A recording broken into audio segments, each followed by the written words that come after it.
Welcome friends, स्वागत है आप सभी का हेलो शिक्षा की यूट्यूब चैनल में। आज हम लोग बात करेंगे बिहार डीएलएड एंट्रेंस एग्ज़ाम 2023 के प्रिपरेशन के बारे में। उम्मीद करते हैं आप लोगों का तैयारी बेहतर चल रहा होगा और एग्ज़ाम बहुत करीब है। आप लोगों को एग्ज़ाम जो है, अब एडमिट कार्ड तो अभी तक फाइनल आया नहीं, इसलिए एग्ज़ाम जो है आप लोगों को अप्रैल में देखने को मिल सकता है। तैयारी करने के लिए थोड़ा समय मिल गया है, तो हम लोग तैयारी को और बेहतर कर सकते हैं। तो इसके लिए आपको पूरा वीडियो देखना है, स्किप बिल्कुल भी नहीं करना है। और आप अगर हमारे पुराने वीडियो को नहीं देखे हैं तो चैनल के प्ले लिस्ट में जाकर के उन वीडियोज़ को देख सकते हैं। और चैनल में नए हैं तो सब्सक्राइब कर दें, लाइक कर दें, दोस्तों के साथ शेयर जरूर करें। चलते हैं पहले प्रश्न की तरफ। आज का पहला प्रश्न आपके स्क्रीन पर है। ये जो क्वेश्चन है ये आपका 2022 में सारा क्वेश्चन पूछा हुआ है। ये आप दिमाग में सेट कर लीजिए कि ये सारा क्वेश्चन पूछा हुआ है, क्या लेवल है, आप इससे अंदाज़ा लगा सकते हैं। सबसे पहला क्वेश्चन है आज का, स्यूडोस्ट्रेटिफाइड एपिथेलियम कहाँ पाया जाता है? एसोफेगस में, मूत्रपथ में, या ट्रेकिया और ब्रोंकाई में, या ब्रोंकाई होगा ब्रोंकाई में, या किडनी में? तो बताइए इसका क्या आंसर होगा। स्यूडोस्ट्रेटिफाइड एपिथेलियम कहाँ पाया जाता है? तो ये पाया जाता है ट्रेकिया और ब्रोंकाई में। कहाँ पाया जाता है? ट्रेकिया और ब्रोंकाई में। ऑप्शन सी बिल्कुल राइट हो जाएगा। देखिए, ये मुख्य रूप से नाक गुहा बोले तो जिधर से आप सांस लेते हैं उस रास्ते में जितना गुहा आता है, ट्रेकिया ब्रोंकाई, श्वसन के जो बड़े वायु मार्ग हैं उसमें यह पाया जाता है। ऑप्शन सी बिल्कुल राइट हो जाएगा यहाँ। नेक्स्ट क्वेश्चन पे चलेंगे। क्वेश्चन नंबर 2 है, ये बहुत ईजी प्रश्न है। शक्ति का एसआई मात्रक क्या होगा? न्यूटन, वोल्ट, वाट या जूल? आप इसको जानते हैं, शक्ति P बराबर, पावर कहते हैं उसको इंग्लिश में, वर्क अपॉन टाइम होता है। यानी कि वर्क बोले तो कार्य का एसआई मात्रक होता है जूल, और टाइम का होता है सेकेंड। जूल पर सेकेंड भी इसका एक एसआई मात्रक है, और एक एसआई मात्रक इसका वाट है। ऑप्शन सी बिल्कुल राइट हो जाएगा। और एक चीज़ और आपको बेसिक बताते हैं, 1 HP बराबर होता है 746 वाट। जब आप कोई मोटर वगैरह खरीदते हैं तो आप कहते हैं कि हमको 1 HP का दीजिए, हाफ HP का दीजिए। HP का मतलब होता है हॉर्स पावर, और 1 HP बराबर 746 वाट होता है। याद रखिएगा इसको। नेक्स्ट क्वेश्चन पे चलेंगे। ये सारे क्वेश्चन जो आपको हम करा रहे हैं, ये सारे क्वेश्चन 2022 प्रीवियस ईयर के पूछे हुए क्वेश्चन हैं। बहुत ही इंपॉर्टेंट क्वेश्चन है ये। तीसरा क्वेश्चन है आज का, ताप बढ़ने से चालक का प्रतिरोध बढ़ता है, घटता है? बढ़ता घटता नहीं है, इनमें से कोई नहीं। बताइए, ताप बढ़ा देंगे तो चालक का प्रतिरोध क्या होगा? चालक का प्रतिरोध बढ़ जाएगा। ऑप्शन ए बिल्कुल इसका राइट हो जाएगा। अगले क्वेश्चन पे चलते हैं। क्वेश्चन नंबर 4 है आपके स्क्रीन पर। कोई वस्तु जिस पानी में तैर रहा है उस पानी में नमक मिला दिया जाए तो क्या प्रतिफल होगा? देखिए, आप अगर समुद्र में जाएंगे, समुद्र वाले पानी में नमक की मात्रा जो है बहुत ज़्यादा होता है। आप इस पानी में अगर डूबना चाहेंगे तो डूब नहीं पाएंगे, आपको ऊपर फेंक दिया जाएगा, क्योंकि इसका घनत्व जो है, डेंसिटी जो है वो ज़्यादा है।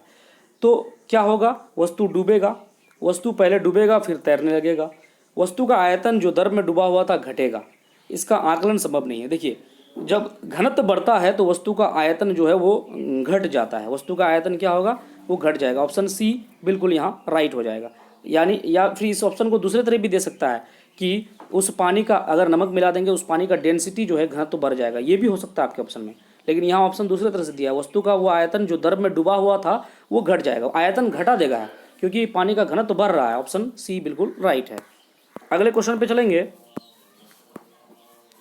क्वेश्चन नंबर 5 है आपके स्क्रीन पर, देख सकते हैं यहाँ पे। मृदा में पाया जाने वाला कार्बनिक पदार्थ निम्न में से किसे पुनर्स्थापित करते हैं जो रासायनिक उर्वरकों के निरंतर उपयोग करने से अम्लीय हो जाता है? अगर आपका मृदा यानी मिट्टी क्या हो जाता है, रासायनिक उर्वरक आप इस्तेमाल करते हैं, वो अम्लीय हो जाता है, तो उसको पुनर्स्थापित करने के लिए, अम्लीयता को दूर करने के लिए आप क्या करेंगे? क्वेश्चन समझ गए? तो कार्बन डालेंगे, ऑक्सीजन डालेंगे, नाइट्रोजन डालेंगे, या पीएच डालेंगे? क्या डालेंगे बताइए? 5 का आंसर बताइए। तो उसमें नाइट्रोजन डाला जाएगा। क्या डाला जाएगा? नाइट्रोजन अगर उसमें डाला जाएगा तो वो अम्लीयता दूर हो जाएगा और धीरे धीरे वो फिर फसल उपजने लगेगा उसमें। नेक्स्ट क्वेश्चन पे चलेंगे। क्वेश्चन नंबर 6 है आपके स्क्रीन पर। वायु प्रदूषण संकेतक पौधे हैं, खाली जगह वायु प्रदूषण, कौन सा पौधा जो है वायु प्रदूषण को संकेत करता है? माइकोराइजा, लाइकेन, रोज या मैरीगोल्ड? 6 का आंसर बताइए। तो लाइकेन एक पौधा है जो वायु प्रदूषण का संकेतक है। ऑप्शन बी राइट हो जाएगा। अगले क्वेश्चन पे चलते हैं। क्वेश्चन नंबर 7 है आपके स्क्रीन पर, ध्यान दीजिएगा थोड़ा सा, क्वेश्चन इसका भी थोड़ा बड़ा है। ब्यूटेन जिसका सूत्र C4H10 है, C4H10 कितने सहसंयोजी बंधन है? तो इसको थोड़ा सा करके देख लेते हैं कितने संयोजी बंधन है। कार्बन कितने हैं? 4, 1 कार्बन, 2 कार्बन, 3 कार्बन, 4 कार्बन। तो इसको गिनती कर लीजिए कितने बंधन है। 1 यहाँ हो गया, 2 हो गया, 3 हो गया, 4 हो गया, 5 हो गया, 6 हो गया, 7 हो गया, 8 हो गया, 9 हो गया, 10 हो गया, 11 हो गया, 12 हो गया, 13 हो गया। कितने सहसंयोजी बंधन है? तो 13 हैं। ऑप्शन बी इसका बिल्कुल राइट हो जाएगा। अगले क्वेश्चन पे चलेंगे। क्वेश्चन नंबर 8 आपके स्क्रीन पर है। प्रकाश श्वसन में भाग लेने वाले कोशिका अंग कौन सा है? क्लोरोप्लास्ट और पेरिक्सोसोम, क्लोरोप्लास्ट, पेरिक्सोसोम और माइटोकॉन्ड्रिया, या फिर केवल पेरिक्सोसोम, या ऑप्शन डी क्लोरोप्लास्ट और माइटोकॉन्ड्रिया। 8 नंबर का आंसर बताइए। प्रकाश श्वसन में भाग लेने वाले कोशिका अंग कौन है? क्लोरोप्लास्ट, पेरिक्सोसोम और माइटोकॉन्ड्रिया, ये तीनों हैं। ऑप्शन बी बिल्कुल राइट हो जाएगा यहाँ। अगले क्वेश्चन पे चलेंगे। जब किसी वस्तु को हवा में फेंका जाता है ऊपर की ओर, तो वस्तु द्वारा तय पथ कैसा होता है? रेखीय, गोलाकार, दीर्घवृत्तीय या परवलयी आकार। 9 नंबर का आंसर बताइए।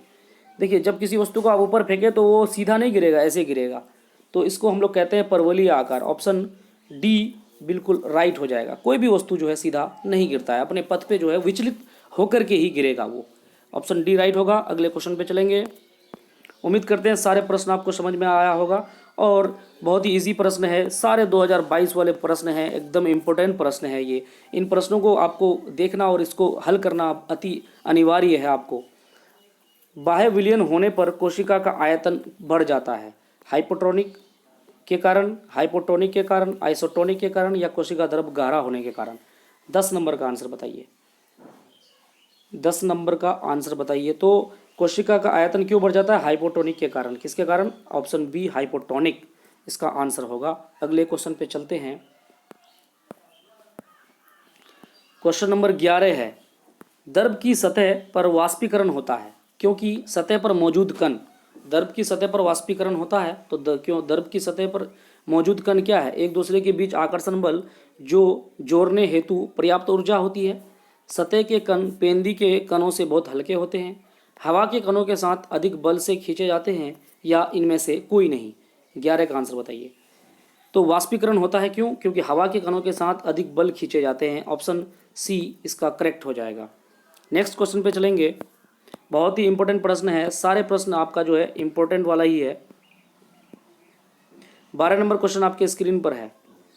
निम्नलिखित में से कौन सा ओजोन परत का मुख्य कार्य है? आपके पास ऑप्शन है अल्ट्रावायलेट किरण को सीमित मात्रा में आने देना, या ऑप्शन बी है ऑक्सीजन को कम करना, ऑप्शन सी है नाइट्रोजन को बढ़ा देना, ऑप्शन डी है इनमें से कोई नहीं। कौन सा ओजोन परत का मुख्य कार्य है? ओजोन परत करता क्या है? तो ओजोन परत क्या करता है? अल्ट्रावायलेट जो किरण है उसको सीमित कर देता है। अल्ट्रावायलेट किरण अगर ओजोन परत नहीं रहेगा, डायरेक्ट पृथ्वी पे अगर पड़ेगा तो लोगों को जो है कैंसर हो सकता है, बहुत सारी बीमारियां हो सकती है। इसलिए ओजोन परत जो है क्या करता है? उसको अल्ट्रावायलेट किरण को रोकने का काम करता है, यानी कि बहुत कम मात्रा में पृथ्वी तक पहुंच पाता है वो, जिससे लोगों में जो है बीमारियां कम होती है। अभी ओजोन परत का जो है थोड़ा बहुत जगह क्षय हो गया है।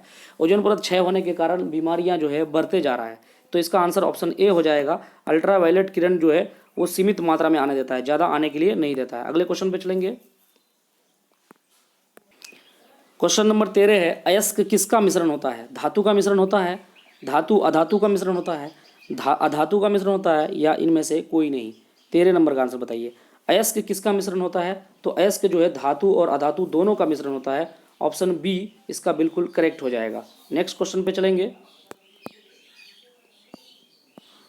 क्वेश्चन नंबर 14 है आपके स्क्रीन पर। किसी वस्तु का द्रव्यमान 20 किलोग्राम है, ये वजन किसके बराबर होगा?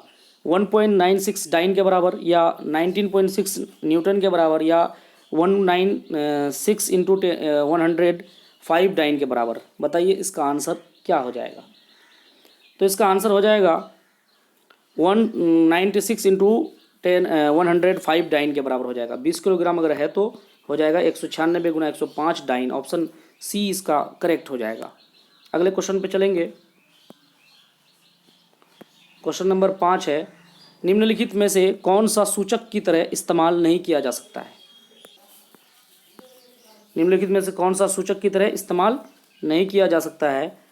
हल्दी, मैथिल ऑरेंज, फिनोफ्थेलिन या मूली। आपने देखा होगा कि हल्दी, मैथिल ऑरेंज और फिनोफ्थेलिन ये सूचक हैं। क्या है? सूचक हैं। ये हमको बताता है कि अम्लीय है या क्षारीय है या उदासीन है। लेकिन मूली का कभी यूज़ नहीं सुने हैं कि मूली का यूज़ किया जाता है सूचक के तरह। ऑप्शन डी यहाँ राइट होगा, क्योंकि नहीं पूछा है।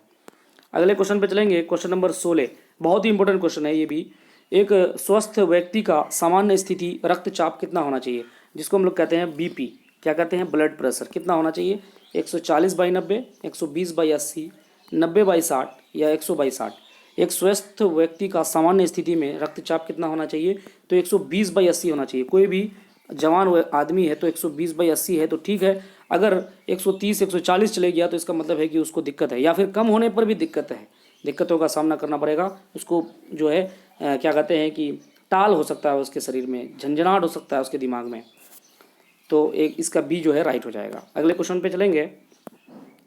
क्वेश्चन नंबर 17 है, मानव युग्मनज और मानव शुक्राणु गुणसूत्रों की संख्या का अनुपात कितना है? मानव युग्मनज और मानव शुक्राणु का जो गुणसूत्र होता है उसका अनुपात कितना होगा? तो उसका अनुपात हो जाएगा आपका 2:1। कितना हो जाएगा? 2:1। कहाँ पे है? ऑप्शन बी में है। ऑप्शन बी राइट होगा। अगले क्वेश्चन पे चलते हैं। 18 नंबर क्वेश्चन है, ट्राइटियम निम्नलिखित में किसका समस्थानिक है? कार्बन का, हाइड्रोजन का, ऑक्सीजन का या यूरेनियम का? 18 नंबर का आंसर बताइएगा। ट्राइटियम किसका समस्थानिक है? तो ये हाइड्रोजन का समस्थानिक है। ऑप्शन बी करेक्ट होगा। अगले क्वेश्चन पे चलते हैं। 19 नंबर क्वेश्चन है, किसी कार का अग्रदीप में प्रयुक्त दर्पण निम्नलिखित में से कौन सा होता है? अवतल दर्पण, उत्तल दर्पण, समतल दर्पण या फिर समतल या उत्तल दर्पण? बताइए 19 नंबर का आंसर। किसी कार का अग्रदीप प्रयुक्त दर्पण निम्नलिखित में से कौन सा होता है? तो वो होता है उत्तल दर्पण। मोटर बाइक वगैरह में जो है कौन सा दर्पण लगा हुआ होता है? उत्तल दर्पण, ताकि हमारा जो पीछे का वस्तु है, कौन गाड़ी आ रहा है नहीं आ रहा है, उनको देखने के लिए आपको जो है उत्तल दर्पण का प्रयोग करना पड़ेगा। ऑप्शन बी करेक्ट हो जाएगा। नेक्स्ट क्वेश्चन है, काफ़ी इंपॉर्टेंट क्वेश्चन है ये। VBI कहिए इसको। कौन सा कोयला सबसे उत्तम प्रकार का है? बिटुमिनस, एंथ्रासाइट, लिग्नाइट, इनमें से कोई नहीं। पहले तो आप ये जान लीजिए कि कोयला का जो प्रकार है वो 4 है। एक है एंथ्रासाइट। क्या है? एंथ्रासाइट। एंथ्रासाइट। दूसरा का नाम बिटुमिनस आपको दिया हुआ है, बिटुमिनस। तीसरा आपका है लिग्नाइट, लिग्नाइट। और चौथा जो है उसका नाम है पीट। क्या नाम है? पीट नाम है उसका, पीट। वो दिया हुआ नहीं है आपको ऑप्शन में। तो सबसे बेहतर जो कोयला होता है वो 1 नंबर में होता है एंथ्रासाइट, 2 नंबर में होता है आपका बिटुमिनस, और 3 नंबर में लिग्नाइट, और 4 नंबर में आपका होता है पीट। घटिया क्वालिटी का माना जाता है पीट को। तो यहाँ पे सबसे बेहतर उत्तम क्वालिटी का जो है एंथ्रासाइट है। ऑप्शन बी बिल्कुल करेक्ट है। तो आपको जो है पूरे 20 क्वेश्चन हमने यहाँ पे करा दिए, और सारे के सारे क्वेश्चन जो है ये इंपॉर्टेंट है। VBI है, इसको जो है एक बार में अगर समझ में नहीं आता है तो दोबारा वीडियो को देख सकते हैं आप। लेकिन इन क्वेश्चन को अच्छे से करें, और इससे आप अंदाज़ा लगाएं कि किस प्रकार के क्वेश्चन पूछे गए हैं प्रीवियस ईयर में। और आप चैनल में नए हैं तो सब्सक्राइब कर दें। अगर वीडियो अच्छा लगा तो लाइक ज़रूर करें, और एक प्यारा सा जो है कमेंट जरूर करें। थैंक यू, धन्यवाद।